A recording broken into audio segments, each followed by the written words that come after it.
What's up guys, how you doing? I hope you've had a great week, and if you haven't, it's about to get a lot better. If you haven't been to my channel yet, my name's Philip Scriber. I'm a photographer and cinematographer. I'm here to teach you about film and photography and how to improve your skills. Today, I'm going to do a walkthrough. How to get from your raw image to your processed image. Now, I've chosen this subject because I get a lot of questions how I edit my photos, especially my landscapes, which I edit mainly in Lightroom. So today we're going to be using Lightroom only. Let me just give you a little bit of background on the image I've chosen. So I was driving from Vegas to Los Angeles through Lancaster, California. And the reason I was there is because I wanted to photograph the area, the last scene from the film Seven. So if you remember all those crazy energy pylons. Now, as soon as I was coming into Lancaster, the radio in the car stopped playing and all I heard was warning, warning, flash floods. I was like, what the is that?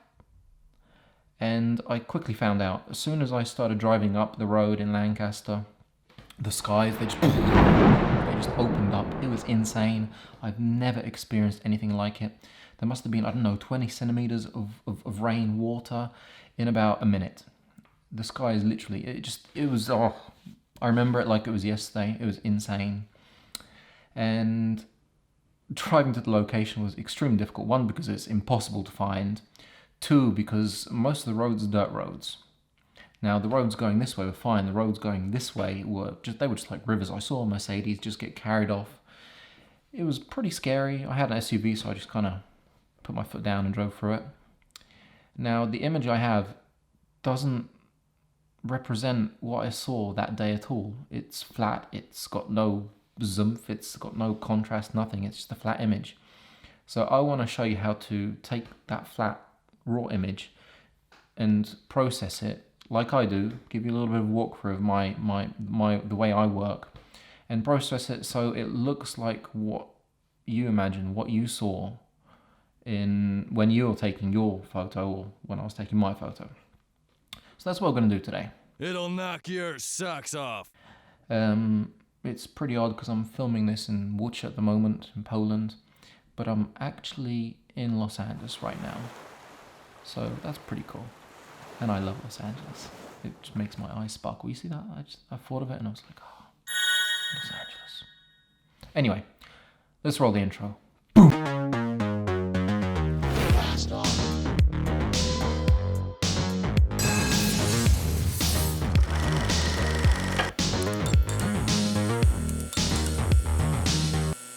I've actually just come back from London, so I was like in London. I was in Poland, then I was in London for 10 days. Flew back to Poland, and I hope the Brexit, I'm praying that Brexit let me get back into Poland because my flight is from Poland. I've only got a British passport. What a nightmare. Anyway, so I've flown into LA now, so I'm publishing this from LA. If you have any questions, do write them in the comments below and I will get back to you from LA. So anyway, let's dive right into Lightroom. So we're in Lightroom now. I'd just like to go over to About Adobe Photoshop Lightroom Classic CC and show you that it's the 8.2 release. Now the image that I was talking about is this image right here. This is the processed image. I'm just going to show you by clicking right down here on the left hand side, before and after.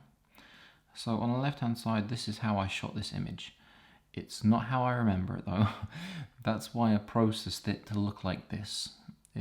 The tones were a lot warmer, the clouds were a lot more ferocious, and the sun was really coming through the clouds right there.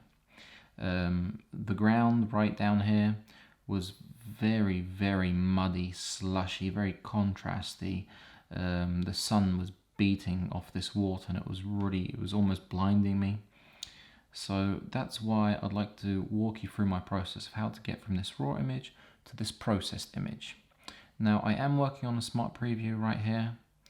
It says the original file is offline, but this photo can still be edited.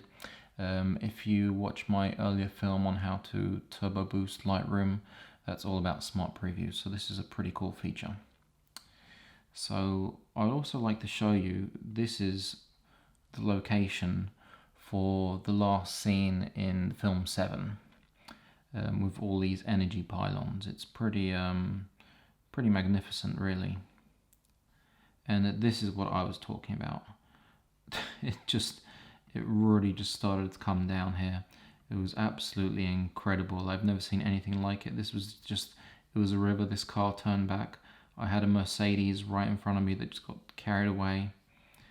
And after it all happened, the sky was just, it was scary. Anyway, getting back to the image. Now, if we go to the bottom right here and press reset, it resets all the values. The first thing I like to do is go all the way down here on the right hand side and find lens corrections. And I like to enable profile corrections.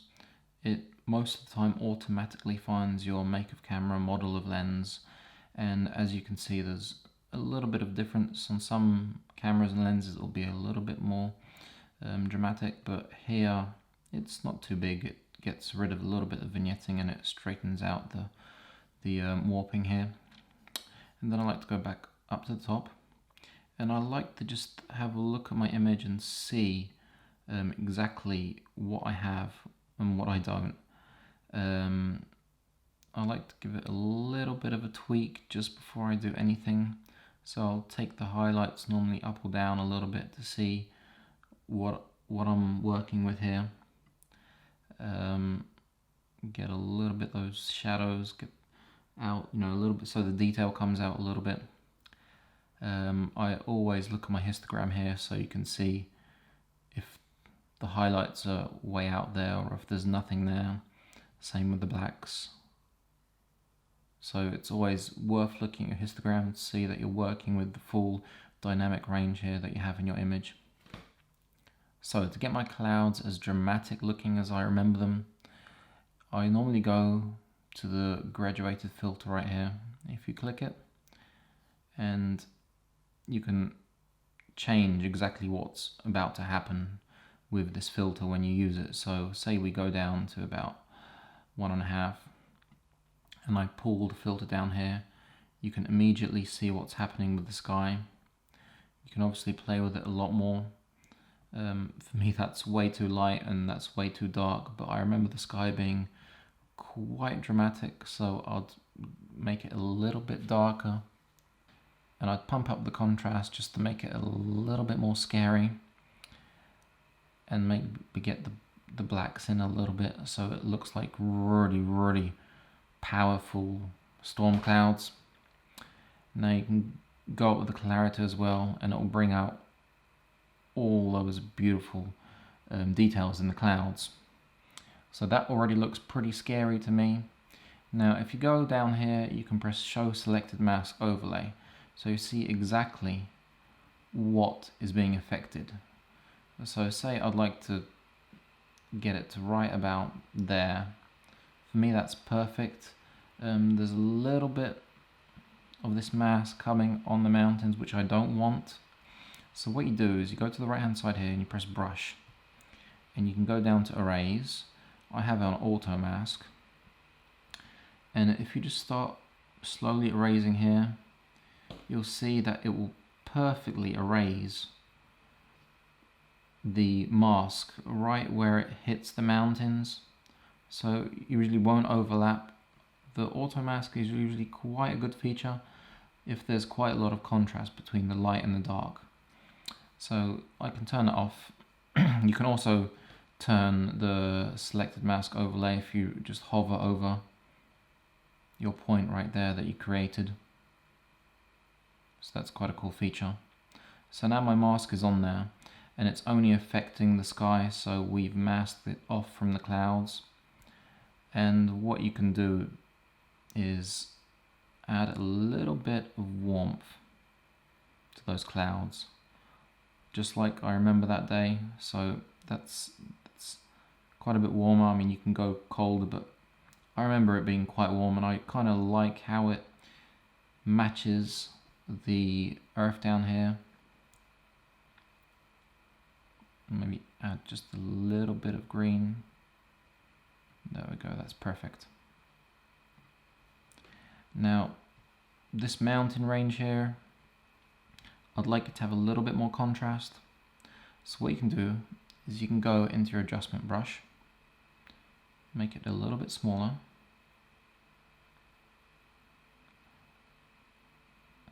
And if you click right on the edge here, and you go all the way to the other side and you enlarge it, press shift, and now press in that area. If we press show selected mask overlay, it's created a straight line, and that's a really cool feature. Not many people know about this. And what you can do now is play with that whole area there. See, I'd like to darken it just a little bit, bring out the contrast in it.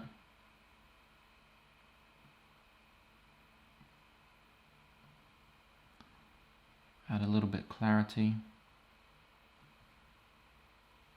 and a little bit of warmth on it, just a tiny bit there.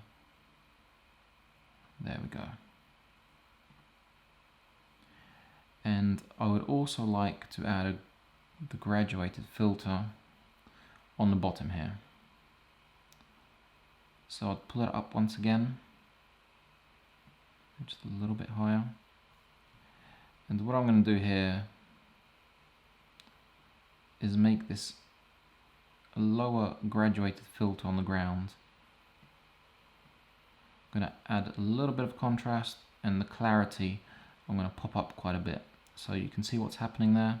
It's really dull here, but right about where it hits 60, you can see that the sky is being reflected in the water here. You can also play a little bit with dehaze. It will also add a little bit more contrast, give it a little bit more of a punch. And for me, that's perfect right there. That's exactly what I'm looking for. So there's one thing missing for me in this image, and that's how I remember the sun. It was really, really strong. It was coming through the clouds. It was beautiful. It was like a ray of light. So what I'm going to do is go up to my adjustment brush, give it a little bit of exposure, and make it a little bit smaller. Click it right where more or less the sun was, and then enlarge it, make it quite big, so it's about the same size right here as the ray of light. And you can actually make it a little bit smaller when it comes to feathering. And remember, shift, click, and it's created a ray of light for me. Now I can make this a little bit warmer to match the rest of the image, give it a little bit of contrast, maybe a little bit of clarity right there. And for me, that's perfect. Now really, as you have the image right now, what I would add is a little bit of contrast, just to give the whole image a little bit more punch. And it also makes that ray of light stand out a lot more. And really, that's all I'd want to do to this image. That's perfect for me. That's exactly how I remember it. So that's that. And those are my little tricks and tips when it comes to editing your photo in Lightroom. And it's pretty simple, as you can see. Like I mentioned before, if you have any questions at all, just write them in the comments below. And if you did like my film, make sure you press the subscribe button and ring the bell. It's really going to help me. And right now, I think I'm just going to go jump in the pool and maybe do a little vlog. Something to show you guys. Oh yeah. I hope this, because I shaved it this morning, I hope this has grown back, because it's going to be 3 weeks time. So I'm talking to you from 3 weeks ago. That's really crazy, huh? Back to the future stuff. Anyway, back to the swimming pool. Are you guys still there?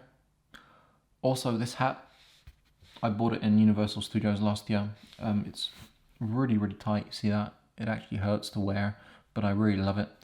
I might go out now with my friend and just get a new one, just maybe something a little bit bigger. Nah, I'm gonna just jump back in the swimming pool. Have fun, you guys.